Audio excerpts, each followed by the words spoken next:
नमस्कार, मी निवेदिका माधुरी चव्हाण आणि हे सगळं बॅगमध्ये सामान घेऊन एक दिवसाच्या मुक्कामासाठी पुण्यामध्ये येरवड्याला आम्ही निवेदनासाठी चाललेलो आहोत.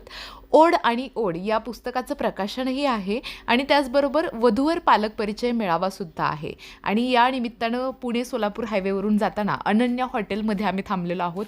अप्रतिम जेवण आहे. नंतर जेव्हा मी या रस्त्याने जाईल तेव्हा नक्की थांबेल. जरी हे पुण्यावरून सोलापूरला येताना त्या रोडला असेल तरीसुद्धा आम्ही टर्न मारून इथे गेलो खास, कारण क्वालिटी अप्रतिम आहे जेवणाची.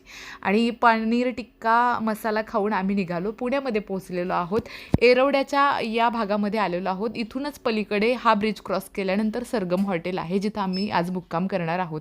आयोजकांनीच ही सोय केलेली आहे हॉटेल बुकिंगची, आणि त्यामुळं आता आम्ही सध्या जाऊन तिथे स्टे करतोय. हॉटेलचा हा परिसर आलेला आहे. त्यानंतर आम्ही आतमध्ये फॉर्मॅलिटीज कंप्लीट केल्या, बॅग्स घेतल्या, लिफ्टमधून वरती गेलो. रूम नंबर 107 आम्हाला मिळालेली होती. तर 107 रूममध्ये गेल्यानंतरचा हा सगळा आहे परिसर, की सुंदर अशा पद्धतीचे डबल बेड्स त्यांनी टाकलेले आहेत, कारण आम्ही सांगितलं होतं की आम्ही फॅमिली आहोत. आणि छान अशा पद्धतीचं वातावरण, क्लीन रूम आहेत.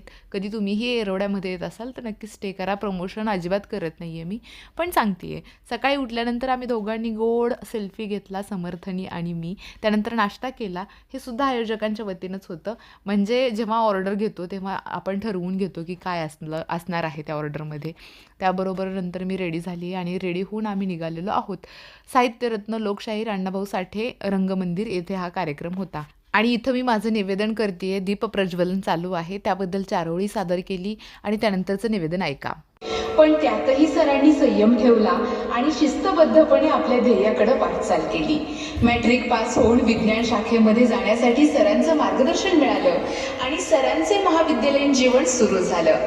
इतिहासामध्ये सुवर्णाक्षर सजवण्यासाठी विज्ञान महाविद्यालय. तर अशा पद्धतीनं सन्मान केला गेला त्यानंतर, आणि त्यानंतर हा शेवट फोटो काढण्यात आला. तर अशा पद्धतीनं हे निवेदन संपलं. मला जास्त क्लिप्स बनवता येत नाहीत, कारण आयोजकांकडून काही मेसेज माझ्या मोबाईलवरती पडतात, त्यामुळे माझा मोबाईल माझ्याकडेच असतो, त्यामुळे क्लिप्स काढता येत नाहीत, पण मी ट्राय करेल. थँक्यू.